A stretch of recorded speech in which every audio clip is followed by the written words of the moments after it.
Hello everyone, कैसे हो आप सभी लोग। आई होप आप बहुत अच्छे होंगे और अच्छे से तैयारी भी चल रही होगी। सो आज हम करने वाले हैं मंथली एमसीक्यू सीरीज का part 1 for the month of मार्च। अगर आपने जो फरवरी की प्लेलिस्ट थी वो नहीं देखी है तो आई बटन पे आप क्लिक कर सकते हो। यहाँ पे आपको प्लेलिस्ट का लिंक मिल जाएगा एंड इस लेक्चर की जो पीडीएफ है वो हम शेयर करेंगे हमारे टेलीग्राम चैनल पे, जिसका लिंक डिस्क्रिप्शन बॉक्स में आपको मिल जाएगा। वहाँ से आप इसे ज्वाइन कर सकते हो, ठीक है। और सारी ही पीडीएफ आपको यहाँ पे इजीली आप इसे डाउनलोड कर पाओगे, ठीक है। तो चलिए जल्दी से स्टार्ट करते हैं आज का लेक्चर। तो फर्स्ट आपका क्वेश्चन है, name the company that receive the online payment aggregator licence from RBI. तो इन मंथ ऑफ फरवरी जो अमेजोन पे है, इन्हें फाइनल अप्रूवल यहाँ पे मिल गया है ऑनलाइन पेमेंट एग्रीगेटर की तरह इनको एक्ट करने के लिए, या बोल सकते हो ऑपरेट करने के लिए, ठीक है। तो आंसर हो जाएगा ऑप्शन नंबर सी। अब इसकी थोड़ी और इन्फॉर्मेशन देखें अमेजोन पे की, तो इन्हें इन प्रिंसिपल अप्रूवल यहाँ पे दिया गया था to operate as a payment aggregator 2023 में, और 2017 में इन्हें जो है लाइसेंस दिया गया था। किस चीज़ का लाइसेंस? प्रीपेड पेमेंट इंस्ट्रूमेंट का लाइसेंस यहाँ पे इन्हें प्रोवाइड किया गया था, जो बेसिकली ई वॉलेट के लिए इन्हें लाइसेंस दिया गया था 2017 में, ठीक है। यहाँ पे आप इसकी न्यूज़ कटिंग भी देख सकते हो। नाउ अब जो पेमेंट एग्रीगेटर हैं जिन्हें इस साल लाइसेंस दिया गया है, वो यहाँ पे आप देख सकते हो। जनवरी के मंथ में Zomato payment private limited, Swipe India private limited, GVB infotech limited, Digio tech solution private limited, इन्हें जनवरी के मंथ में जो है पेमेंट एग्रीगेटर का लाइसेंस दिया गया था। फेब्रवरी में, ठीक है, अमेजॉन पे को Decfin, just pay technology, M swipe technology, token payment, Zoho payment technology, and in month of March Concerto software and system private limited जो है इसे पेमेंट एग्रीगेटर का लाइसेंस मिला था। Then financial solution and Infibeam Avenues limited, ठीक है। तो ये मार्च के मंथ में आपको लाइसेंस यहाँ पे दिए गए हैं कंपनीज को to act as to operate as a payment aggregator, ठीक है। नेक्स्ट है, recently in February, the Indian Coast Guard conducted Day at Sea of Chennai Harbour to celebrate its Dash Racing Day। तो इन्होंने ये event यहाँ पे conduct किया था सेलिब्रेट करने के लिए इनका 48th रेसिंग डे, ठीक है। तो आंसर यहाँ पे क्या हो जाएगा? It is option number D. अब इनका रेसिंग डे जो है वो आपका ऑब्जर्व किया जाता है, वो सेलिब्रेट किया जाता है 1 फरवरी को, ठीक है। अब इसी के चलते यहाँ पे इनका प्रोग्राम हुआ था डे एट सी को, डे एट सी जो आपका 25 फरवरी को हुआ था, ठीक है। अब इसकी शुरुआत कब की गई थी इंडियन कोस्ट गार्ड की? तो ये 1978 में शुरुआत की गई थी, 1 फरवरी 1978 को, ठीक है। ये ध्यान में रखना है आपको, फाइन। नेक्स्ट आपका क्वेश्चन है, which bank recently in February partnered with Innoviti technology private limited to set up Omnium, a payment platform for progressive retailers. तो इनमें से कौन सा बैंक है, प्राइवेट बैंक, जिसने यहाँ पे पार्टनरशिप की है इनोवेटी टेक्नोलॉजी के साथ? तो आंसर आपका हो जाएगा, ये बैंक है आरबीएल बैंक, ठीक है। कौन सा बैंक है? आरबीएल बैंक है, ठीक है। अब यहाँ पे जो प्लेटफॉर्म है ये यूटिलाइज करेगा रिटेलर का डेटा एंड ये स्ट्रीमलाइन करेगा बिजनेस प्रोसेस को, ताकि ज़्यादा से ज़्यादा यहाँ पे ग्रोथ हो with using a minimal effort, ठीक है। एफर्ट कम लगे और ज़्यादा से ज़्यादा यहाँ पे ग्रोथ हो, ठीक है। इस मोटिव से यहाँ पे ये पार्टनरशिप की गई है, ठीक है। अब इनोवेटी टेक्नोलॉजीज की बात करें तो इसका हेडक्वार्टर आपका बेंगलुरु कर्नाटका में लोकेटेड है। इसके फाउंडर एंड सीईओ कौन है? राजीव अग्रवाल। और इन्हें जो है 2022 में इन प्रिंसिपल अप्रूवल मिला था, आरबीआई ने अप्रूवल दिया था to act as to operate as a payment aggregator, ठीक है। नाउ आरबीएल बैंक की बात करें तो इसका हेडक्वार्टर आपका मुंबई महाराष्ट्र में लोकेटेड है। एमडी एंड सीईओ है R Subramanya Kumar and tagline इसकी है अपनों का बैंक, और 1943 में इसे स्टैब्लिश किया गया था, ठीक है। Next is, which of the following institute sign an MoU with the ministry of AYUSH for enhancement in a AYUSH service sector. तो इनमें से कौन सा इंस्टीट्यूट है जिसने यहाँ पे एमओयू साइन किया है मिनिस्ट्री ऑफ आयुष के साथ, ठीक है, ताकि जो आयुष सर्विस सेक्टर है उसको एनहांस किया जा सके, ठीक है। तो answer is research and information system for developing countries. Answer यहाँ पे है option number B, research and information system for developing countries, ठीक है। नाउ जो एमओयू है इसका मेन एम क्या है कि यहाँ पे हमें मजबूत करना है, स्ट्रेंथन करना है एकेडमिक कॉर्पोरेशन को, collaboration to undertake research, policy dialogue and publications for national, regional and international। तो ये इसका मेन एम है, ठीक है। सिग्नेटरीज की बात करें तो यहाँ पे एमओयू साइन किया गया था वैद्य राजेश कोटेचा जो सेक्रेटरी है मिनिस्ट्री ऑफ आयुष के, एंड प्रोफेसर सचिन चतुर्वेदी जो डायरेक्टर जनरल है आपके आरआईएस के, और ये आपका साइन हुआ था न्यू दिल्ली में, ठीक है। नेक्स्ट है, in February 2024 the ICICI bank limited has acquired -% stake in ICICI Lombard general insurance company. तो ICICI बैंक ने कितना % यहाँ पे एक्वायर किया है stake ICICI Lombard general insurance में रिसेंटली, तो आंसर हेयर इज 1.41%। ठीक है, आंसर हो जाएगा यहाँ पे ऑप्शन नंबर बी। इसी के साथ इनके पास टोटल जो स्टेक हो गए हैं, आईसीआईसीआई बैंक के पास कितना स्टेक हो गया है, 49.32% का हो गया है। ठीक है, अब यहाँ पे आईसीआईसीआई बैंक जो है, इनको आरबीआई और आईआरडीआई की तरफ से भी अप्रूवल यहाँ पे मिल गया था इस डील को कैरी आउट करने के लिए। ठीक है, अब दोनों ही जो कंपनीज हैं इनके बारे में देखते हैं। ICICI Lombard general insurance company जो है, इसके एमडी एंड सीईओ है संजीव मंत्री। हेडक्वार्टर इसका मुंबई महाराष्ट्र में लोकेटेड है आपका। फाइन। और एमडी एंड सीईओ बात करें अगर आईसीआईसीआई बैंक की, इनका नाम है संदीप बख्शी और अगेन मुंबई हेडक्वार्टर में, मुंबई महाराष्ट्र में इसका हेडक्वार्टर लोकेटेड है। इसके साथ साथ आईसीआईसीआई लोम्बार्ड ने जो है रिसेंटली अपॉइंट किए हैं Anand Singhai as the chief of retail and government business. तो ये भी ध्यान में रखना है, अपॉइंटमेंट यहाँ पे हुई है। ठीक है, नेक्स्ट है recently in February the India's third aircraft museum featuring Indian Navy's decommissioned Tu-142M aircraft was inaugurated in dash। तो कौन से स्टेट में ये म्यूजियम आपका इनॉग्रेट किया गया है, जो थर्ड एयरक्राफ्ट म्यूजियम है। ठीक है, तो आंसर आपका हो जाएगा ये इनॉग्रेट किया गया है आंध्र प्रदेश में। ठीक है, ऑलरेडी आंध्र प्रदेश में एक आपका फर्स्ट जो एयरक्राफ्ट म्यूजियम था वो भी यहाँ पे इनॉग्रेट किया गया था 2017 में। ठीक है, तो इसके बारे में देख लेते हैं। ये आपका सेकेंड एयरक्राफ्ट म्यूजियम है आंध्र प्रदेश का, जो इनॉग्रेट किया गया है आपका ककीनाडा बीच पार्क में। ठीक है, एंड जो एयरक्राफ्ट म्यूजियम है ये डेवलप किसने किया है, ककीनाडा अर्बन डेवलपमेंट अथॉरिटी ने with an investment of ₹5.89 crore. तो ये ध्यान में रखना है। जैसे कि मैंने आपको बताया, पहला आपका एयरक्राफ्ट म्यूजियम जो है इंडिया का, वो आपका विशाखापट्टनम में लोकेटेड है आंध्र प्रदेश में, जिसे 2017 में यहाँ पे स्टैब्लिश किया गया था। और 2022 में सेकेंड एयरक्राफ्ट म्यूजियम आपका स्टैब्लिश किया गया था कोलकाता वेस्ट बंगाल में। ठीक है, next is the Indian army inducted 46 metre modular bridge military load classification 70। the bridge is designed and developed by which among the following organization। तो जो MLC 70 ब्रिज है आपका, ये इनमें से कौन सी ऑर्गेनाइजेशन ने डिजाइन और डेवलप किया है। तो आंसर आपका हो जाएगा, इसे डिजाइन और डेवलप किया है DRDO ने, defence research and development organisation ने। ठीक है, अब इसका यहाँ पे जो ये ब्रिज है ये प्रोड्यूस किसने किया है, ये प्रोड्यूस किया है L&T ने। ठीक है, लार्सन एंड टर्बो लिमिटेड ने इसे प्रोड्यूस किया है। अब इस ब्रिज की बात करें तो ये mechanically launch single span fully deck assault bridge है। ठीक है, जिसमें 7 करियर व्हीकल हैं और 2 लॉन्चर यहाँ पे व्हीकल इसमें देखने को मिलेंगे आपको। ठीक है, अब जो मॉड्यूलर ब्रिज है ये रिप्लेस करेगा जो करंटली हम यूज कर रहे हैं मीडियम ग्रिडर ब्रिज को। ठीक है, MGBs को जो हम यूज कर रहे हैं उसको ये रिप्लेस करेगा। ठीक है, अब इसकी क्वालिटी क्या है, एक तो इसका स्पैन जो है वो बड़ा है as compare to this MGBs। ठीक है, साथ में ही ये बहुत कम टाइम लेता है इसको कंस्ट्रक्ट करने में। ठीक है, कंस्ट्रक्शन में इसका कम टाइम लगता है। फाइन। नेक्स्ट क्वेश्चन है, विच स्टेट और institution has top the medal tally with 21 medals in a Khelo India winter game 2024। सो 2024 का जो खेलो इंडिया विंटर गेम आपका हुआ था, ठीक है, उसमें कौन सी टीम ने यहाँ पे टॉप किया था। तो आंसर हो जाएगा आर्मी ने। ठीक है, आर्मी टीम ने यहाँ पे टॉप किया था। ठीक है, which is followed by Karnataka, Maharashtra, Himachal Pradesh and Uttarakhand. तो सबसे ज्यादा जो आपके मेडल्स थे वो 21 मेडल थे आर्मी के, जिसमें से 10 आपके गोल्ड मेडल थे, 5 सिल्वर एंड 6 आपके ब्रॉन्ज मेडल थे। ठीक है, खेलो इंडिया विंटर गेम की बात करें, इसका 4th एडिशन अभी हुआ था। ठीक है, 2 स्टेजेस में ही आपका हुआ था, जिसमें टोटल 6 स्पोर्ट्स इवेंट थे। पहला स्टेज आपका था जो लेह लद्दाख में हुआ था। ठीक है, इसमें आइस स्पोर्ट्स थे, 2 आइस स्पोर्ट्स थे, आइस हॉकी और आइस स्केटिंग। ठीक है, सेकेंड स्टेज जो था ये आपका गुलमर्ग जम्मू एंड कश्मीर में हुआ था, जिसमें आपके 4 स्नो स्पोर्ट्स थे। ठीक है, अब यहाँ पे मेस्कॉट आपको पूछा जा सकता है, तो मेस्कॉट यहाँ पे स्नो लेपर्ड था जिसका नाम था शीन। ठीक है, नाउ इससे जुड़े हुए इंपॉर्टेंट पॉइंट्स देख लेते हैं। जो भवानी ठेकाड़ा है, ठीक है, कर्नाटका की ये प्लेयर हैं, ये सिंगल एथलीट थी, ये सिर्फ इकलौती एथलीट थी जिन्होंने हैट्रिक ली है यहाँ पे गोल्ड मेडल्स की। ठीक है, she had gold medals in a 3 events, Nordic skiing, ठीक है, sprint, distant and distance 10 kilometre, ये याद रखना है।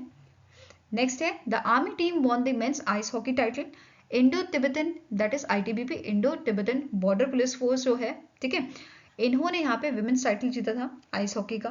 देन आंचल ठाकुर जो हिमाचल प्रदेश के हैं, इन्होंने 2 गोल्ड मेडल जीते हैं एल्पाइन स्कीइंग में। ठीक है, नेक्स्ट यहाँ पे है आर्मी के जो आपके आर्मी टीम के जो कुलविंदर शर्मा है, इन्होंने 2 गोल्ड मेडल्स यहाँ पे जीते थे स्नो बोर्डिंग में। ठीक है, then last is Padma Namgyal जो रिप्रेजेंट कर रही थी इंडियन, बेसिकली जो आर्मी को रिप्रेजेंट कर रही थी, इन्होंने यहाँ पे 3 मेडल्स जीते थे नॉर्डिक स्कीइंग में। ठीक है, ये ध्यान में रखना है आपको। Fine. Next is renowned ghazal singer and Padma Shri awardee Pankaj खुशू भाई Udhas recently in February passed away. He was honored with the Padma Shri for arts in dash year. तो इन्हें जो है 2006 में पद्मश्री से नवाजा गया था. ठीक है, तो आंसर आपका हो जाएगा option number C. Next is which state's governor has unveiled his new book Basic Structure and Republic. तो इनमें से कौन से आपके स्टेट के गवर्नर हैं जिन्होंने इस बुक को अनवील किया था. ठीक है, इनकी 212th बुक है ये. तो आंसर आपका हो जाएगा he is a governor of Goa, PS Sreedharan Pillai. ठीक है, answer is option number B. और इस बुक का इन्होंने जो फर्स्ट कॉपी था वो दिया था गोवा के जो वाटर रिसोर्स डिपार्टमेंट के मिनिस्टर हैं सुभाष शिरोडकर को. ठीक है, यहाँ पे आप इस इवेंट की पिक्चर देख सकते हो.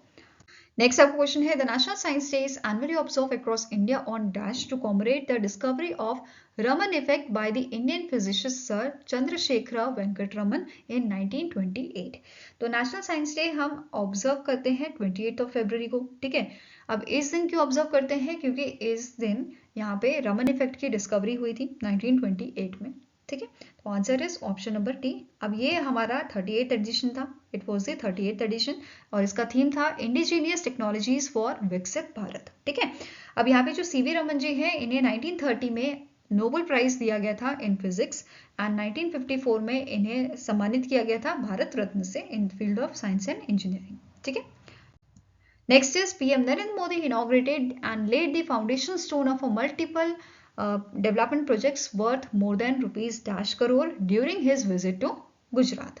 तो इन्होंने कितने करोड़ के जो प्रोजेक्ट्स हैं वो यहाँ पे उनका इनॉग्रेशन किया था, फाउंडेशन स्टोन यहाँ पे रखा था. तो आंसर आपका हो जाएगा ऑप्शन नंबर ए 52,250 करोड़ का. ठीक है, ये अमाउंट था. अब इसी यहाँ पे जो इवेंट हुआ था, ठीक है, इस इवेंट में PM मोदी जी ने 5 नए एम्स जो है वो इनॉग्रेट किए थे. ठीक है, कौन कौन से एम्स हैं ये, AIIMS Rajkot, AIIMS Bathinda, AIIMS Raebareli, AIIMS Kalyani, AIIMS Mangalagiri. ठीक है, नेक्स्ट यहाँ पे बात करते हैं की पॉइंट्स की. PM मोदी जी ने इनॉग्रेट किया था केबल स्टेट सुदर्शन सेतु ब्रिज इन गुजरात. तो ये टॉपिक आपका इंपॉर्टेंट है, इसके बारे में डिटेल में देख लेते हैं. जैसे जो ये ब्रिज है ये इंडिया का लॉन्गेस्ट केबल स्टेट ब्रिज है जिसका स्पैन कितना है 2.32 किलोमीटर्स का ऑन द अरेबियन सी. ठीक है, अब ये जो आपका केबल ब्रिज है ये कनेक्ट कर रहा है ओका मेनलैंड को बेहद द्वारका आइलैंड से. ठीक है, इसका मेन एम क्या है कि जो द्वारकाधीश टेम्पल है उसके लिए जो टाइम है यहाँ पे वो कम हो जाए, उसका एक्सेस इजीली मतलब इजी हो जाए और यहाँ पे कम टाइम लगे इस टेम्पल के लिए. ठीक है, जाने के लिए. अब इसका कॉस्ट कितना है, ये बिल्ड किया गया है eight a cost of rupees 980 crore.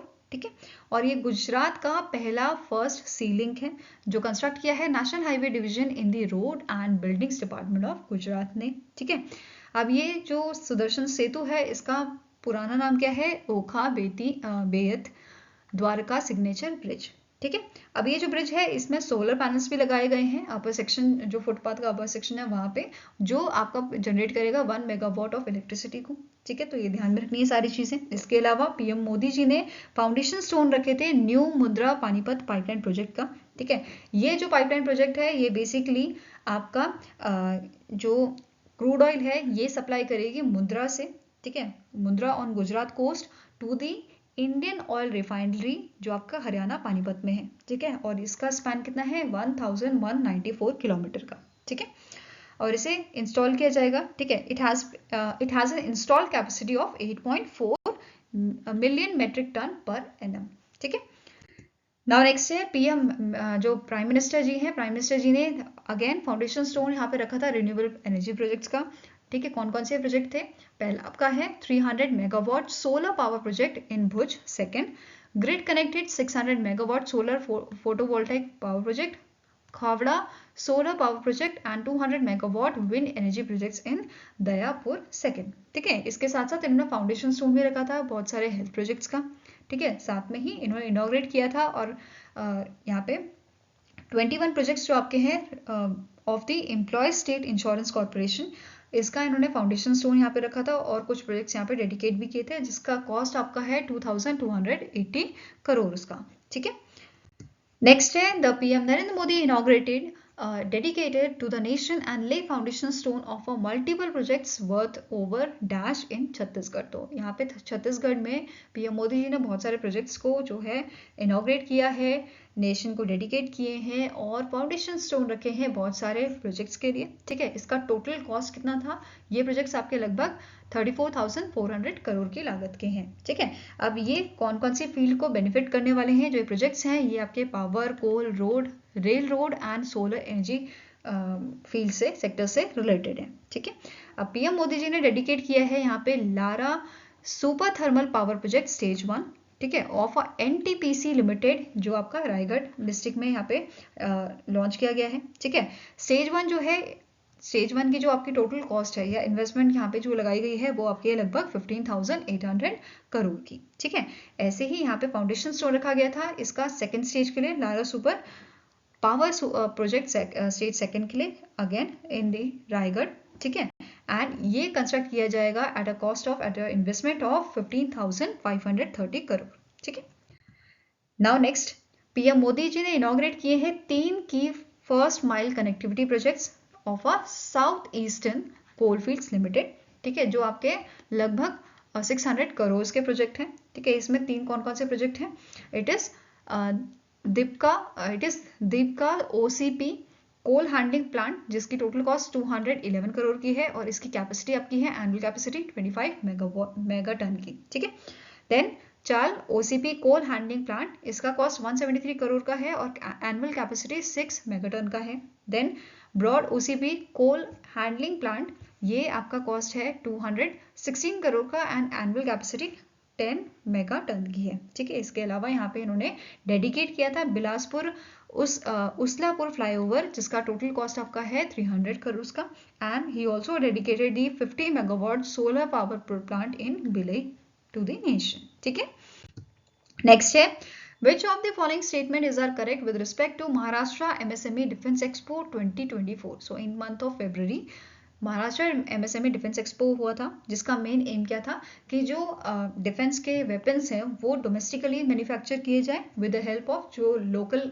यहाँ पे इंडस्ट्रीज हैं, जो पुणे के नियर बाय इंडस्ट्रीज हैं उनके साथ मिलके। ठीक है, तो पहला यहाँ पे पॉइंट आपका क्या कह रहा है, जो महाराष्ट्र MSME डिफेंस एक्सपो है 2024 का, ये आपका पुणे महाराष्ट्र में हुआ था और इसकी थीम थी इंस्पायर लर्न एंगेज। ठीक है, अब इस इवेंट में DRDO ने हैंड ओवर किए हैं 23 licence agreement for transfer of technology to industries in various domains, जैसे आपका इलेक्ट्रॉनिक्स हो गया, laser technology, combat vehicles, naval systems and aeronautics during Maharashtra MSME defence expo 2024। Next statement है, Maharashtra government sign MOU worth ₹558 crore with Max aerospace and aviation private limited to establish manufacturing facilities in Nagpur. तो यहाँ पे देखो, manufacturing facility अगर लगाई जाएगी तो jobs भी यहाँ पे ज़्यादा यहाँ पे प्रोवाइड होंगी। ठीक है, और स्किल्स भी यहाँ पे लोगों के डेवलप होंगे। ठीक है, अब यहाँ पे जो आपकी फैसिलिटी है, मैन्युफैक्चरिंग फैसिलिटी, ये assault rifle, grenades and precision munitions जो है वो यहाँ पे जनरेट करेगी। ठीक है, तो आंसर यहाँ पे क्या है कि कौन सा स्टेटमेंट करेक्ट है? तो आंसर इज सारे ही स्टेटमेंट करेक्ट है, all 1, 2 and 3 are correct. Fine. इसके अलावा महाराष्ट्र MSME डिफेंस एक्सपो की अगर बात की जाए, इसके ऑर्गेनाइजर कौन थे? Government of Maharashtra and Maharashtra industrial development corporation, knowledge partner NIBE limited and it is supported by DRDO। ठीक है, अब यहाँ पे डिटेल में देख लेते हैं। DRDO ने यहाँ पे 23 लाइसेंसिंग अग्रीमेंट जो है वो यहाँ पे हैंड ओवर किए थे, जैसा हमने अभी पढ़ा। ठीक है, अब इस अग्रीमेंट में क्या क्या टेक्नोलॉजीज इंक्लूड की गई हैं? Carbon aircraft brakes for light combat aircraft Tejas, ठीक है, infantry foot bridge floating, HEAP grenade for UBGL, tank transporter for MBT Arjun MK-1A। ठीक है, इसके साथ साथ अग्रीमेंट में इंक्लूड किया गया था expendable mobile shelter, solar heated shelter, NMR super capacitor, weaponisation of a hand held thermal imager with LRF। तो इस टाइप की टेक्नोलॉजीज यहाँ पे शामिल की गई थी। ठीक है, इसके अलावा DRDO ने हैंड ओवर किया है यहाँ पे summer system for advance manufacturing assessment and rating. ठीक है, जो बेसिकली यहाँ पे बेंचमार्क मेजर करता है competency of a defence manufacturing enterprises का, और कितने इंडस्ट्री को ये यहाँ पे दिया गया है? Today 9 industry partners. ठीक है, असेसमेंट सर्टिफिकेट्स यहाँ पे प्रोवाइड किए गए थे। फाइन। अब यहाँ पे महाराष्ट्र गवर्नमेंट ने MOU साइन किया था डिफरेंट आपकी कंपनीज के साथ, ऑर्गेनाइजेशन के साथ। तो यहाँ पे एक और कंपनी है SPL एनर्जी लिमिटेड, जिसके साथ एमओयू यहाँ पे साइन हुआ है 500 करोड़ का। ठीक है, ये ध्यान में रखना है। इसके अलावा म्यूनिशन इंडिया लिमिटेड जो है, इन्होंने पार्टनरशिप की है निवे लिमिटेड के साथ, और यहाँ पे इन्वेस्ट करेंगे 300 करोड़ रुपीस इन पुणे, किस चीज के लिए? Manufacturing of 120 mm, 125 mm and 155 mm ammunition for export. Fine. अब यहाँ पे स्टार्टिंग इन्फॉर्मेशन देख लेते हैं। Max aerospace and aviation private limited के साथ एमओयू साइन किया है महाराष्ट्र गवर्नमेंट ने। इसके चेयरमैन कौन है? भारत मलखानी। ठीक है, हेडक्वार्टर मुंबई महाराष्ट्र में लोकेटेड है। एसबीसीएल एनर्जी की लिमिटेड, एसबीएल एनर्जी लिमिटेड की बात की जाए तो इसके डायरेक्टर आपके हैं संजय चौधरी, हेडक्वार्टर नागपुर महाराष्ट्र में लोकेटेड है। म्यूनिशन इंडिया लिमिटेड की बात करें यहाँ पे, म्यूनिशन इंडिया लिमिटेड की, तो इसके आपके सीएमडी है रविकांत और हेडक्वार्टर पुणे महाराष्ट्र में लोकेटेड है। Fine. Next is the Solar Energy Corporation of India Limited has commissioned India's largest battery energy storage system BESS with a solar photovoltaic plant in Dash। So कौन से स्टेट में basically commission किया गया है? तो answer आपका हो जाएगा छत्तीसगढ़ में। ठीक है, कहाँ पे कमीशन किया है? छत्तीसगढ़ में। ठीक है, आंसर इज ऑप्शन नंबर ई। अब इसी से रिलेटेड डिटेल में देख लेते हैं इन्फॉर्मेशन। पीएम मोदी जी ने इनॉग्रेट किया था एसईसीआई का 100 megawatt alternate current solar photovoltaic project with 40 megawatt और 120 megawatt hours BeES in month of February. ठीक है, जो प्रोजेक्ट है ये डेवलप किया गया है eight a cost of 900 crore और ये जनरेट करेगा एनुअली पर ईयर, ये एनर्जी जनरेट करेगा 243.53 मिलियन यूनिट्स की। ठीक है, अब यहाँ पे जो छत्तीसगढ़ की गवर्नमेंट है वो इस प्लांट से बेसिकली जो एनर्जी है, ठीक है, वो बाय करेगी इनकी जो एनर्जी डिमांड्स है उनको फुलफिल करने के लिए। ठीक है, अब ये जो प्रोजेक्ट है it is developed with funds from world bank और क्लीन टेक्नोलॉजी फंड। ठीक है, इन दोनों के सपोर्ट से इसे डेवलप किया गया है।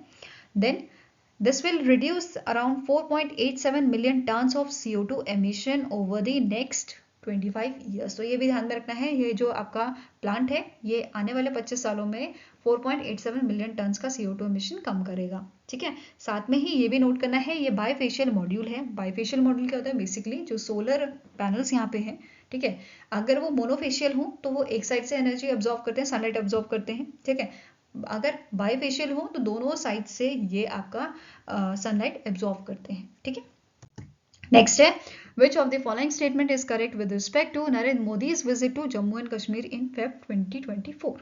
ठीक है, तो पहला स्टेटमेंट यहाँ पे है पीएम मोदी जी ने इनॉग्रेट किया था all India institute of medical science AIIMS Vijaypur Samba. ठीक है, PM Modi laid the foundation stone for the new terminal building at Jammu airport। PM Modi also flagged off the first electric train of Jammu and Kashmir and the train services between Sangaldan station and Baramulla station। Next statement है PM Modi ने foundation stone रखा है for the development projects of the state of art fully automated common user facility petroleum depot at Jammu and Kashmir with the cost of 677 crore. ठीक है, all are correct. तो यहाँ पे statement सारे ही करेक्ट है, तो आंसर इज ऑप्शन नंबर ई। ठीक है, नाउ अब जो ये विजिट था पीएम मोदी जी का, इन्होंने यहाँ पे बहुत सारे प्रोजेक्ट्स को इनॉग्रेट किया था। ठीक है, फाउंडेशन स्टोन रखा था और ये टोटल आपके 32,000 करोड़ के प्रोजेक्ट्स थे। ठीक है, और ये इनॉग्रेट किए गए थे आपके जो आपका जम्मू एंड कश्मीर में इवेंट हुआ था। ठीक है, अब पीएम मोदी जी ने यहाँ पे एम्स इनॉग्रेट किया था और इसका कॉस्ट क्या है? इसका बिल्डिंग कॉस्ट है आपका 1660 करोड़ का। ठीक है, देन जो आपका यहाँ पे एम्स जम्मू का एम है, यहाँ पे इंट्रोड्यूस किया गया है पेशेंट सेंट्रिक हॉस्पिटल इनिशिएटिव। ठीक है, जो बेसिकली फैसिलिटी आपको प्रोवाइड करता है indoor navigation system, patient care managers and smart payment cards की। ठीक है, इसके अलावा यहाँ पे पीएम मोदी जी ने बहुत सारे परमानेंट कैंपसेस जो हैं वो डेडिकेट किए हैं to the various national education institutes, जो आपकी पूरी लिस्ट यहाँ पे है, जैसे IIT भिलाई, ठीक है, IIT Tirupati Andhra Pradesh, Indian institute of science education and research Tirupati आपका तिरुपति इन आंध्र प्रदेश। ठीक है, देन आ जाता है Indian institute of information technology design and manufacturing in the Kurnool AP, then central Sanskrit university Devprayag Uttarakhand and Agartala Tripura, Indian institute of management Visakhapatnam, IIM Jammu and Kashmir, IIM Bodhgaya in Bihar, and साथ में ही इन्होंने डेडिकेट किया था academic and residential complex IIT Patna और IIT रोपड़ का। ठीक है, he also inaugurated the Indian institute of skills in the Kanpur, Uttar Pradesh. Fine. He also laid foundation stone of the construction of a permanent campuses of a Sindhu Central University, जो आपका लद्दाख में, ठीक है, and Indian Institute of Information Technology, Raichur, Karnataka, ठीक है। इसके अलावा यहाँ पे पीएम मोदी जी ने फाउंडेशन स्टोन रखा है नए टर्मिनल का, ठीक है, building spread over a 40,000 square kilometre area at a Jammu airport, and he also inaugurated the rail projects जिसका आपका कॉस्ट है 16,000 करोड़ का, ठीक है, जिसमें से एक आपका इलेक्ट्रिक ट्रेन के बारे में है जो हमने अभी डिस्कस किया, ठीक है। दूसरा आपका है इन्होंने लॉन्च किया था 48 kilometre new rail line between Banihal, Khari, Sumber, Sangaldan, जिसका कॉस्ट आपका है 15,863 करोड़ का, ठीक है। इसके साथ साथ इन्होंने इनॉग्रेट किया था और फाउंडेशन स्टोन रखे थे बहुत सारे डेवलपमेंट प्रोजेक्ट्स के जिसका कॉस्ट आपका है 3,150 करोड़ का, ठीक है। किस चीज़ के लिए था ये कि जो इंफ्रास्ट्रक्चर है पब्लिक फैसिलिटीज के उनको यहाँ पे इम्प्रोवाइज किया जा सके, ठीक है, उनको यहाँ पे मजबूत किया जा सके, ठीक है। नेक्स्ट है in February 2024 PM Narendra Modi virtually inaugurated and laid foundation stone and dedicated to the nation over 2000 railway infrastructure projects worth around ₹- crore. तो कितने करोड़ का ये आपका टोटल प्रोजेक्ट्स थे, तो 41,000 करोड़ के थे, ठीक है। Answer here is option number A. Now अब यहाँ पे पीएम मोदी ने फाउंडेशन स्टोन रखा था 553 रेलवे स्टेशन का, ठीक है। ये रेलवे स्टेशन आपके 27 स्टेट्स एंड यूनियन टेरिटरीज में यहाँ पे जो है रीडेवलपमेंट के लिए बेसिकली इनका फाउंडेशन स्टोन रखा गया है। ये इनको रीडेवलप किया जाएगा under the Amrit Bharat scheme, ठीक है, जिसका टोटल कॉस्ट कितना है 19,000 करोड़ का, ठीक है। इसके साथ साथ पीएम मोदी ने इनॉग्रेट किया था गोमती नगर स्टेशन उत्तर प्रदेश में and redevelop at a total जो रीडेवलप किया गया है eight a cost of ₹385 crore. Fine. इसके अलावा पीएम मोदी जी ने फाउंडेशन स्टोन रखा था for the redevelopment of 46 stations in Gujarat, ठीक है। 46 स्टेशन कहाँ के, गुजरात के, ठीक है। इसके साथ साथ ये भी नोट करना है कि जो आपका अहमदाबाद रेलवे स्टेशन है ये इंस्पायर्ड है आपका सूर्य मंदिर से of the Modhera in Gujarat, and जो द्वारका स्टेशन है इसका डिजाइन आपका इंस्पायर्ड है फ्रॉम द द्वारकाधीश टेम्पल, ठीक है। Next is PM Modi laid the foundation stone, inaugurated and dedicated the nation 1,500 road over bridge and underpasses जो आपके 24 states and UTs में है, ठीक है। फिर जो मिनिस्ट्री ऑफ रेलवेज है, ठीक है, मिनिस्ट्री ऑफ रेलवेज ने इनिशिएट किया है यहाँ पे अमृत भारत स्टेशन स्कीम, ठीक है, to dedicate the holistic development of a railway station nationwide, ठीक है। अब इसको लॉन्च कब किया गया था, 2023 में पीएम मोदी जी ने इसे लॉन्च किया था, ठीक है। नेक्स्ट है which among the following organizations sign an MOU with the Deen Dayal Antyodaya Yojana National Rural Livelihood Mission, ठीक है, DAY NRLM to support rural women self help group, ठीक है। तो इनमें से कौन सी ऑर्गेनाइजेशन है जिसने बेसिकली इन सपोर्ट करने के लिए rural women self help group को MOU साइन किया है DAY NRLM के साथ, तो ये ऑर्गेनाइजेशन आपकी है नाबार्ड, ठीक है। Answer is option number B. अब यहाँ पे नाबार्ड जो है, नाबार्ड का हेडक्वार्टर कहाँ लोकेटेड है, ये आपका मुंबई महाराष्ट्र में लोकेटेड है, ठीक है, मुंबई महाराष्ट्र में लोकेटेड है, ठीक है। और इसके करंट चेयरमैन कौन है, इनका नाम है शाहजी केवी, ठीक है, ये ध्यान में रखना है, ये आपके चेयरमैन है नाबार्ड के, ठीक है। नाउ अब सिग्नेटरीज कौन है, इस MOU को साइन किया गया था बाय दी चरणजीत सिंह जो एडिशनल सेक्रेटरी हैं मिनिस्ट्री ऑफ रूरल डेवलपमेंट के, एंड अजय के सूद जो डेप्यूटी मैनेजिंग डायरेक्टर है नाबार्ड के, ठीक है। ये अग्रीमेंट साइन हुआ था आपका नाबार्ड के हेडक्वार्टर में, और ये जो MOU है, ठीक है, ये MOU आपका 3 साल के लिए साइन किया गया है, ठीक है। अब जो MOU है ये एम्पावर करेगा विमेन सेल्फ हेल्प ग्रुप को through capacity building, marketing support and financial inclusion initiatives के थ्रू, ठीक है। Now next question है according to the amendments to the green credit rules of the green credit program by Ministry of Environment, Forest and Climate Change in February 2024, the green credits will be given to the tree plantation on a degraded land under the administrative control of states that have been identified by the forest departments. The minimum land size for such projects is set at -hectares. तो देखो जो green credit projects हैं, ठीक है, green credit programmes हैं, पहले तो इसे समझ लेते हैं ग्रीन क्रेडिट प्रोग्राम्स क्या होते हैं। बेसिकली गवर्नमेंट एक तरह से इंसेंटिव यहाँ पे प्रोवाइड करती है इस प्रोग्राम के थ्रू। अब किन लोगों को ये इंसेंटिव्स प्रोवाइड किए जाते हैं, ऐसे लोग, ऐसी ऑर्गेनाइजेशन, ऐसे कंपनीज जो बेसिकली एनवायरनमेंट को पॉजिटिव इम्पैक्ट देने के लिए काम कर रहे हैं। जैसे फॉर एग्जाम्पल कोई पर्सन ए है, उसने बहुत सारे पेड़ लगाए, ठीक है, अब वो इस ग्रीन क्रेडिट प्रोग्राम के अंडर आ सकता है, उसको इंसेंटिव यहाँ पे मिल सकता है, ठीक है। ऐसे ही कोई ऑर्गेनाइजेशन है जिसने एयर पोल्यूशन कम करने के लिए कोई टेक्निक निकाल दी, ठीक है, तो वो बेसिकली आपके ग्रीन क्रेडिट के अंदर आता है। आप इस तरह को इस चीज़ को ऐसे समझो जैसे फॉर एग्जांपल आप एक एम्प्लॉय हो, ठीक है, आप ऑफिस में आपकी जो सैलरी है वो 50K है, ठीक है, पर आपने थोड़ा ज़्यादा काम किया, कुछ अच्छा काम किया, तो कंपनी ने आपको बोनस प्रोवाइड किया, तो एक तरह से ये आपका बोनस है, ठीक है, जो आपके अच्छे काम करने के लिए आपको मिल रहा है। वैसे ही अगर एनवायरमेंट पॉजिटिव कोई काम हो रहा है, उसके लिए गवर्नमेंट यहाँ पे जो है ग्रीन क्रेडिट प्रोवाइड कर रही है इंडिविजुअल को, ऑर्गेनाइजेशन को या कंपनीज को, ठीक है। अब इसमें जो है, अब ये बेसिकली जो प्रोग्राम है ग्रीन क्रेडिट प्रोग्राम, ये आपका 2023 में लॉन्च किया गया था, ठीक है। इस प्रोग्राम के अंडर 8 यहाँ पे कैटेगरीज दी गई हैं, ठीक है, जैसे ट्री प्लांटेशन हो गया, ठीक है, ट्री प्लांट करोगे तो ग्रीनरी बढ़ेगी, ठीक है, उससे एनवायरनमेंट को पॉजिटिव इम्पैक्ट आएगा। ऐसे ही वाटर मैनेजमेंट, आप सभी को पता है वाटर क्राइसिस हो रहे हैं, हर जगह ही हो रहे हैं वर्ल्ड में, ठीक है, तो उसे उसका सॉल्यूशन अगर आप प्रोवाइड कर रहे हो, ठीक है, तो उससे रिलेटेड कुछ आपने काम किया है, तो उसके लिए भी ग्रीन क्रेडिट आपको प्रोवाइड किया जा सकता है। फिर सस्टेनेबल एग्रीकल्चर के लिए, वेस्ट मैनेजमेंट के लिए, एयर पॉल्यूशन रिडक्शन के लिए, ठीक है, ऐसे ही मैनग्रोव कंजर्वेशन या मैनग्रोव फॉरेस्ट का अगर आप रिस्टोरेशन या कंजर्वेशन के लिए कुछ काम करते हो, वो इसमें शामिल है, ठीक है। एको मार्क हो गया आपका, ठीक है, सस्टेनेबल बिल्डिंग एंड इंफ्रास्ट्रक्चर हो गए, ये सारे इसमें कैटेगरीज शामिल की गई हैं, ठीक है।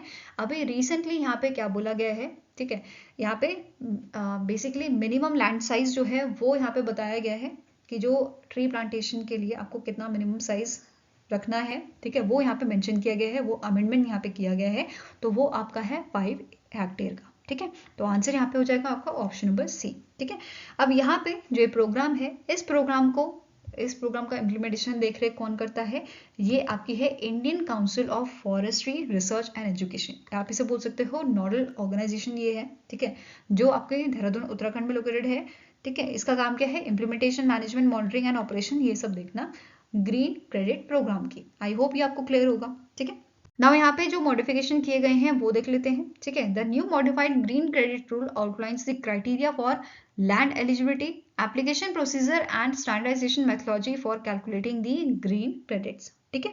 तो देखो हर किसी को यहाँ पे एक जैसा ग्रीन क्रेडिट नहीं दिया जा सकता, क्योंकि हर किसी का काम अलग अलग होगा, ठीक है, इसीलिए यहाँ पे जो है प्रोसेस डिसाइड किया गया है। वैसे नॉर्मली क्या होता है, जैसे आपने कुछ जैसे ABC पर्सन है, उसने यहाँ पे 15 हेक्टेयर में जो है ट्री प्लांटेशन किया, ठीक है, तो वो अपनी एप्लीकेशन दर्ज कराएगा इनकी वेबसाइट पे, ठीक है, या इनका जो पोर्टल है वहाँ पे, ठीक है, फिर वो लोग वेरीफाई करेंगे, उसके बाद जाके ही यहाँ पे क्रेडिट जो है वो दिया जाएगा, सर्टिफिकेशन यहाँ पे दिया जाएगा, ठीक है, तो ऐसा प्रोसेस होता है। अब यहाँ पे इन्होंने जो है ट्री प्लांटेशन के लिए डिफरेंट अमेंडमेंट्स यहाँ पे किए हैं, वो देखते हैं। जैसे लैंड एलिजिबिलिटी का किया गया है, जो ग्रीन क्रेडिट है ये दिया जाएगा tree plantation on a degraded land. Degraded land में आपका इंक्लूड होता है open forest and scrub land, ठीक है, वेस्ट लैंड, कैचमेंट एरियाज, ठीक है, and under the administrative control of states that have been identified by the forest department, ठीक है। मिनिमम लैंड साइज जो है वो सेट कितना किया गया है, अभी हमने पढ़ा 5 हेक्टेयर, ठीक है। कैलकुलेशन कैसे की जाएगी, the green credit will be calculated at a rate of 1 green credit per tree grown through the tree plantation on such a land parcel subject to minimum density of 1100 trees per hectare based on the local sylvie, climatic and soil conditions, ठीक है। I hope ये clear होगा, simple language में ही है, ठीक है। Now process क्या होगा ग्रीन क्रेडिट्स के लिए, जो एडमिनिस्ट्रेटर है, यहाँ पे एडमिनिस्ट्रेटर कौन है, ICFRE, ठीक है। यहाँ पे administrator will receive the application from the applicant and find suitable land to plant trees, ठीक है। The process of planting trees will be completed within 2 years from the date of payment by the applicant. The corresponding state or union territory forest department will undertake the plantation activities, ठीक है। तो ये आपका process रहेगा green credits के लिए, fine. Next question है, union minister Ashwini Vaishnaw ministry of railways release a commemorative postage stamp to mark the dash years of all India railway men's federation AIRF in a event held at a Karnail Singh railway stadium in New Delhi, Delhi. तो ये कौन से मतलब basically यहाँ पे जो है आपका 100 ईयर कंप्लीट हुआ था, ठीक है, इस वजह से यहाँ पे कॉमरेटिव पोस्टेज स्टैम्प जो है वो रिलीज किया गया है। तो आंसर आपका हो जाएगा ऑप्शन नंबर ई, ठीक है। यहाँ पे आप जो है इसका स्टैम्प भी देख सकते हो, ठीक है। अब AIRF के बारे में बात करें तो ये oldest and largest trade union है इंडिया का, जिसकी स्टैब्लिशमेंट की गई थी 1924 में, एंड इसे रेलवे बोर्ड ने रिकॉग्नाइज किया था 1929 में, ठीक है। ये आपको ध्यान में रखना है। साथ में अगर स्टैटिक इन्फॉर्मेशन की बात करें तो इसके प्रेसिडेंट हैं एन कनिया और इसका हेडक्वार्टर लोकेटेड है आपका न्यू दिल्ली, दिल्ली में, ठीक है। Now next is recently in February, the Pension Fund Regulatory and Development Authority notified amendments to PFRDA Retirement Advisor Regulation 2016 with effect from 20th February 2024. An application for grant of certificate of registration should be disposed by PFRDA within how many days? तो recently यहाँ पर जो है amendments की गए हैं, जो notification दी है इन्होंने, notify किया है amendments, ठीक है। इसके according 30 डेज में ये आपका डिस्पोज होना चाहिए, ठीक है। तो आंसर क्या हो जाएगा ऑप्शन नंबर बी, ठीक है। अब ये जो रेगुलेशन है it may be termed as a PFRDA retirement adviser retirement adviser, जिसे RA भी बोल सकते हो, अमेंडमेंट रेगुलेशन 2023, ठीक है। इसके अलावा यहाँ पे एलिजिबिलिटी क्राइटेरिया जो है वो क्या है ये भी देख लेते हैं। जैसे नॉन इंडिविजुअल एप्लीकेंट्स हैं regulated by the other financial regulators जैसे RBI हो गया, SEBI, IRDAI are now eligible to become your retirement advisor, ठीक है। साथ में ही यहाँ पे सिक्योरिटी डिपॉजिट था, इसका प्रोविजन भी यहाँ पे हटा दिया गया है, ठीक है। इसकी जो रिक्वायरमेंट होती थी सिक्योरिटी डिपॉजिट सबमिशन की, वो भी यहाँ पे हटा दी गई है, ठीक है। तो ये ध्यान में रखना है। नाउ स्टैटिक इन्फॉर्मेशन देखते हैं PFRDA की। तो इसके चेयरमैन कौन है? इनका नाम है दीपक मोहंती, हेडक्वार्टर इसका न्यू दिल्ली में लोकेटेड है और इसे स्टैब्लिश किया गया था 2003 में। Fine. Next is the RBI has launched financial literacy ideathon for postgraduate students currently enrolled in a recognized educational institutions. Identify the theme of RBI's Financial Literacy Week 2024, which was observed from 26 February to 1st March 2024. तो इसका आपका theme क्या था, ठीक है, ये आपको बताना है। तो इस बार का जो फाइनेंशियल लिटरेसी वीक था, इसका थीम आपका रखा गया था make a right start, become financially smart, ठीक है। अगर यहीं पे बात की जाए 2023 का क्या थीम था, तो ये थीम था good financial behaviour your saviour. Fine. अब जो फाइनेंशियल लिटरेसी वीक है इसे 2016 से लगातार ऑब्जर्व किया जा रहा है, ठीक है। किस चीज के लिए? प्रमोट करने के लिए फाइनेंशियली लिटरेसी को, ठीक है। अब यहाँ पे जो इवेंट हुआ था इसका टाइटल क्या था?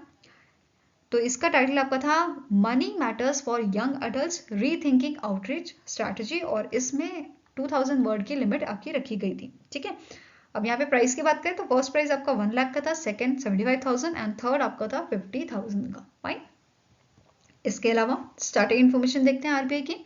तो RBI के गवर्नर हम सभी को पता है शक्तिकांता दास जी हैं। इसके 4 डेप्यूटी गवर्नर्स हैं, स्वामीनाथन, जनक किरामन, देन आपके MD Patra, Michael Debabrata Patra, M Rajeshwar Rao, ठीक है, एंड T रविशंकर। ये आपके सारे डेप्यूटी गवर्नर्स हैं RBI के। RBI को स्टैब्लिश किया गया था 1935 में और इसका हेडक्वार्टर आपका मुंबई महाराष्ट्र में लोकेटेड है, ठीक है। नेक्स्ट है the Asian development bank has raised a dash billion $US for 5-year global bond. तो एशियन डेवलपमेंट बैंक ने कितना अमाउंट यहाँ पे रेज किया है इस बॉन्ड्स के लिए, 5-year ग्लोबल बॉन्ड के लिए? तो आंसर आपका हो जाएगा इट इज 3.5 बिलियन $, ठीक है। आंसर आपका है ऑप्शन नंबर डी। अब इसका कूपन रेट कितना है? इट इज 4.375 पर एनम, ये इसका आपका कूपन रेट है, which is payable semi annually, ठीक है। मेच्योरिटी डेट कब तक है? 6 मार्च 2029 तक ये आपकी मेच्योरिटी डेट इसकी रहेगी। फाइन। अब स्टैटिक इन्फॉर्मेशन देखते हैं। तो एशियन डेवलपमेंट बैंक के आपके प्रेसिडेंट कौन है? मासात्सुगो आसाकावा। हेडक्वार्टर्स का मेंडलियोंग सिटी, मनीला फिलीपींस में है। 1966 में इसे स्टैब्लिश किया गया था और इसके अभी करंट मेंबर्स हैं 68 मेंबर्स कंट्रीज, ठीक है। नेक्स्ट है name the company that has signed a joint venture agreement with Maharashtra state power generation company limited to develop gigawatt scale renewable energy parks in Maharashtra in a phased manner. तो कौन सी organisation के साथ यहाँ पे जॉइंट वेंचर अग्रीमेंट साइन किया है? तो आंसर आपका हो जाएगा it is NTPC green energy limited, ठीक है। नाउ जो ये आपका अग्रीमेंट है ये यहाँ पे साइन किया गया है, जिसका मेन एम है अटेन करना 60 gigawatt of renewable energy capacity by 2032। तो ये इंपॉर्टेंट है आपका, ठीक है, इसका मेन एम जो है वो इम्पोर्टेंट है। नाउ अब जो एग्रीमेंट है ये साइन किया गया था बिटवीन योर अभय हरने जो डायरेक्टर हैं आपके महाजनको के एंड वी शिव कुमार जो चीफ जनरल मैनेजर हैं आपके NGEL के NTPC ग्रीन एनर्जी लिमिटेड के, ठीक है, इनके NTPC के हेडक्वार्टर में ये एग्रीमेंट साइन किया गया था। Fine. Now next is which company recently in February signed a joint venture agreement with the Coal India Limited to establish a ammonium nitrate plant in Odisha। तो जो कोल India limited है, ठीक है, इन्होंने recently joint venture agreement sign किया है Bharat heavy electrical limited के साथ, ठीक है। आंसर यहाँ पे आपका है ऑप्शन नंबर बी। अब इनका मेन एम क्या है, यहाँ पे इनका मेन एम है जो कोल इंडिया लिमिटेड का आपका प्लांट है उड़ीसा में, ठीक है, वो यहाँ पे प्रोड्यूस करे 6.60 lakh tonnes of ammonia nitrate annually. ये इसका मेन एम है, ठीक है, through the surface coal gasification technology route, जो यहाँ पे technology Bharat heavy electrical limited इन्हें प्रोवाइड करेगा, ठीक है। अब इस एग्रीमेंट के थ्रू CIL जो है ये सप्लाई करेगा 1.3 million tonnes of coal and BHEL provide करेगा यहाँ पे pressurise fluidised bed gasification technology, ठीक है। अब ये जो जॉइंट वेंचर है इसे साइन किया गया है देवशीष नंदा जो डायरेक्टर हैं आपके CIL के एंड जयप्रकाश श्रीवास्तवा जो डायरेक्टर हैं आपके BHEL के, ठीक है, director of engineering research and development. Fine. अब CIL जो है कोल इंडिया लिमिटेड जो है ये और BHEL ये दोनों ही आपकी महारत्ना कंपनी है, ठीक है। अब जो CIL है इसे आपका महारत्ना का स्टेटस दिया गया था 2011 में, वहीं पे जो आपका BHEL है, BHEL जो है इसको महारत्ना का स्टेटस दिया गया था 2013 में। तो ये दोनों ध्यान रखना है आपको, महारत्ना कंपनीज, ठीक है। नेक्स्ट है in March 2024 the president of India conferred the Sangeet Natak Akademi awards for the year 2022 and 2023 to dash eminence artist in the field of performing arts. तो कितने एमिनेंस आर्टिस्ट को ये दिया गया है, तो टोटल 94 को दिया गया है, ठीक है। Answer is option number D. अब संगीत नाटक अकेडमी की अगर बात की जाए तो इसके चेयरमैन कौन है करंटली, इनका नाम है संध्या पुरेचा, हेडक्वार्टर इसका न्यू दिल्ली में लोकेटेड है और इसे 1953 में स्टैब्लिश किया गया था। इसी के साथ यहाँ पे कुछ एडिशनल इन्फॉर्मेशन देख लेते हैं, जैसे जो संगीत नाटक अकेडमी है ये एक ऑटोनॉमस बॉडी है, कौन सी मिनिस्ट्री के अंडर, मिनिस्ट्री ऑफ कल्चर के अंडर, ठीक है। ऐसे ही इनके जो चेयरमैन है संगीत नाटक अकेडमी के, इन्हें अपॉइंट कौन करता है, प्रेसिडेंट ऑफ इंडिया 5 साल के इन्हें अपॉइंट करते हैं, ठीक है। मैनेजमेंट की बात की जाए तो यहाँ पे जो सारा काम होता है या जैसे बॉडीज जो है वो सेलेक्ट करने होते हैं, ये काम कौन करता है, जनरल काउंसिल करता है, ठीक है।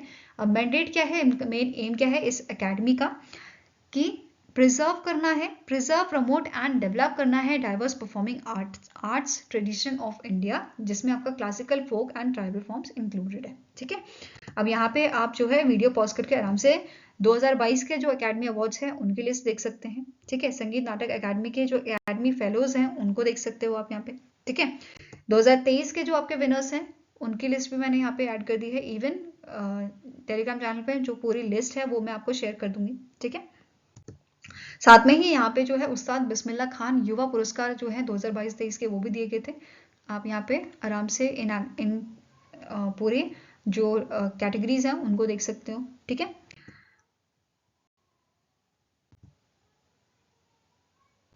नाउ नेक्स्ट यहाँ पे बात करते हैं स्टैटिक इन्फॉर्मेशन की, जैसे जो अकेडमी रत्न है, जो हाईएस्ट ऑनर होता है संगीत नाटक अकेडमी जिसे देती है, ये संगीत नाटक अकेडमी का, ठीक है। इसका पहला जो आपका अवार्ड था वो कब दिया गया था, 1954 में। इसकी शुरुआत 1953 में की गई थी, 1954 में पहला अवार्ड यहाँ पे दिया गया था, ठीक है।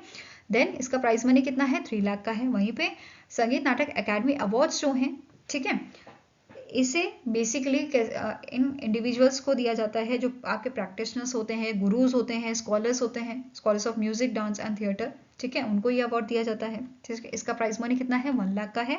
और साथ में ही यहाँ पे तामपात्र और अंगवस्त्रम जो है वो दिया जाता है। वहीं पे उस्ताद बिस्मिल्लाह खान युवा पुरस्कार की बात करें तो इसका जो प्राइज मनी है ये आपका 25,000 का है। तामपात्र और अंगवस्त्रम यहाँ पे दिया जाता है, ठीक है। अब जो अवार्ड है इसे संगीत नाटक अकेडमी द्वारा स्टैब्लिश किया गया था 2006 में, और ये दिया जाता है ऐसे टैलेंटेड आर्टिस्ट को अंडर दी 40 ईयर्स एज, ठीक है। बेसिकली जिनकी एज जो है आपकी 40 ईयर्स से जो कम एज के होते हैं उनको ये दिया जाता है in a field of music dance and drama, ठीक है।